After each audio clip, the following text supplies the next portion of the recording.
The Prince with the Golden Hand, Part 3. Slavic Folktale. When he had told her all that had passed, she said, "Your devotion, Prince, is very great, may God bless your attempt, but Vikar the hurricane is unconquerable, so, if life be dear to you, fly, leave this place before his return, which I expect every minute. He will kill you with one glance of his eyes. If I should not succeed in saving you, sweet princess, life can be no longer dear to me, but I am full of hope, and I beg you first to give me some of the strength-giving water from the heroic well, for this is drunk by the hurricane." The princess drew a bucketful of water, which the young man emptied at one draught and then asked for another. This astonished her somewhat, but she gave it him, and when he had drunk it he said, "Allow me, princess, to sit down for a moment to take breath." She gave him an iron chair, but directly he sat down it broke into 1,000 pieces. She then brought him the chair used by Vikar himself, but although it was made of the strongest steel, it bent and creaked beneath the prince's weight. "Now you see," said he, "that I have grown heavier than your unconquerable hurricane, so take courage, with God's help and your good wishes I shall overcome him. In the meantime tell me how you pass your time here." "Alas! In bitter tears and sad reflections, my only consolation is that I have been able to keep my persecutor at a distance, for he vainly implores me to marry him. 2 years have now passed away, and yet none of his efforts to win my consent have been successful. Last time he went away he told me that if on his return he had not guessed the riddles I set him, the correct explanation of these being the condition I have made for his marrying me, he would set them aside, and marry me in spite of my objections. Ah, then I am just in time. I will be the priest on that occasion, and give him death for a bride." At that moment a horrible whistling was heard. "Be on your guard, Prince," cried she, "here comes the hurricane." The palace spun rapidly round, fearful sounds filled the building, thousands of ravens and birds of ill omen croaked loudly and flapped their wings, and all the doors opened with a tremendous noise. Vikar, mounted on his winged horse that breathed fire, leapt into the mirrored room, then stopped amazed at the sight before him. He was indeed the hurricane, with the body of a giant and the head of a dragon, and as he gazed his horse pranced and beat his wings. "What is your business here, stranger?" he shouted, and the sound of his voice was like unto a lion's roar. "I am your enemy, and I want your blood," replied the prince calmly. "Your boldness amuses me. At the same time, if you do not depart at once I will take you in my left hand and crush every bone in your body with my right." "Try, if you dare, woman stealer," he answered.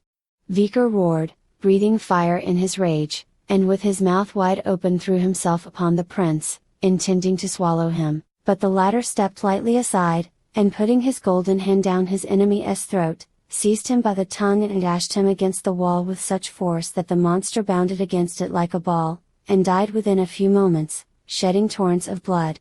The prince then drew from different springs the water that restores, that revives, and that makes young, and taking the unconscious girl in his arms he led the winged horse to the door and said, "Silver Palace, O turn, on thy foot turn thou free. To the steep rocks thy back, the courtyard may I see."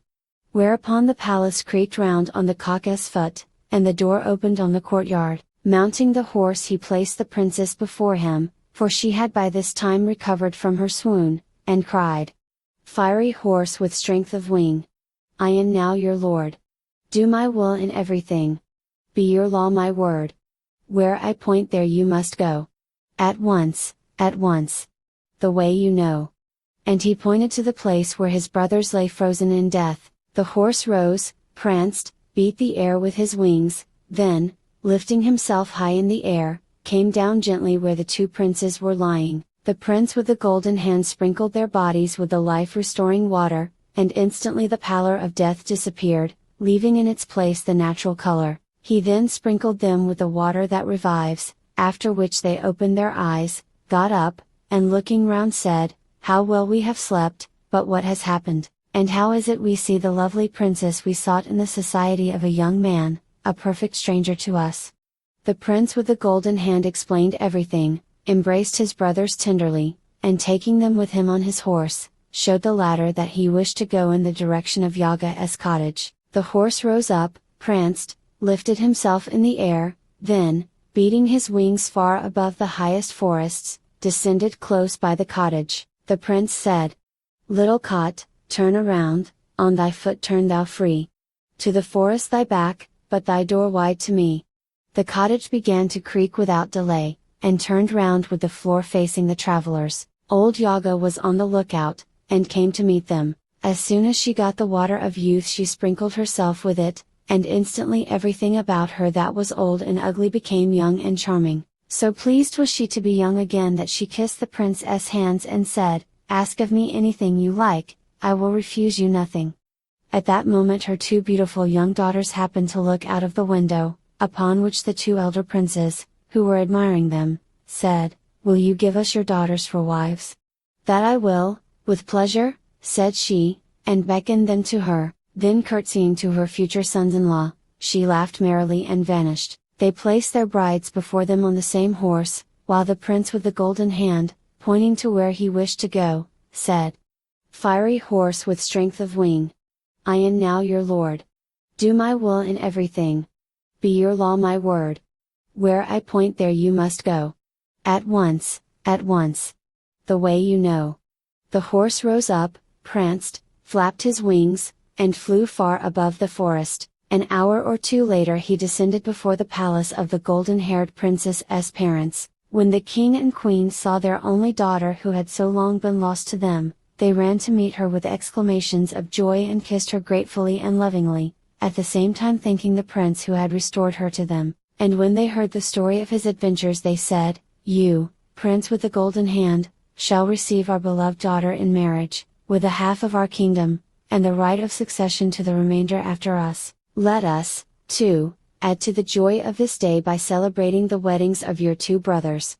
The princess with the golden hair kissed her father lovingly and said, "My much honored and noble sire and lord, the prince my bridegroom knows of the vow I made when carried off by the hurricane, that I would only give my hand to him who could answer aright my 6 enigmas. It would be impossible for the princess with the golden hair to break her word." The king was silent, but the prince said, "Speak, sweet princess, I am listening." "This is my first riddle: 2 of my extremities form a sharp point, the 2 others a ring, in my center is a screw dot." "A pair of scissors," answered he. "Well guessed. This is the second: I make the round of the table on only 1 foot, but if I am wounded the evil is beyond repair. A glass of wine." "Right. This is the third: I have no tongue, and yet I answer faithfully, I am not seen, yet every one hears me. An echo." "True. This is the fourth: fire cannot light me, brush cannot sweep me, no painter can paint me, no hiding place secure me. Sunshine." "The very thing." "This is the fifth: I existed before the creation of Adam, I am always changing in succession the 2 colors of my dress, thousands of years have gone by, but I have remained unaltered both in color and form. It must be time, including day and night. You have succeeded in guessing the 5 most difficult, the last is the easiest of all. By day a ring, by night a serpent, he who guesses this shall be my bridegroom. It is a girdle." "Now they are all guessed," said she, and gave her hand to the young prince. They knelt before the king and queen to receive their blessing. The 3 weddings were celebrated that same evening, and a messenger mounted the winged horse to carry the good news to the parents of the young princes and to bring them back as guests. Meanwhile a magnificent feast was prepared, and invitations were sent to all their friends and acquaintances, and from that evening until the next morning they ceased not to feast and drink and dance. I too was a guest, and feasted with the rest, but though I ate and drank, the wine only ran down my beard, and my throat remained dry. The end.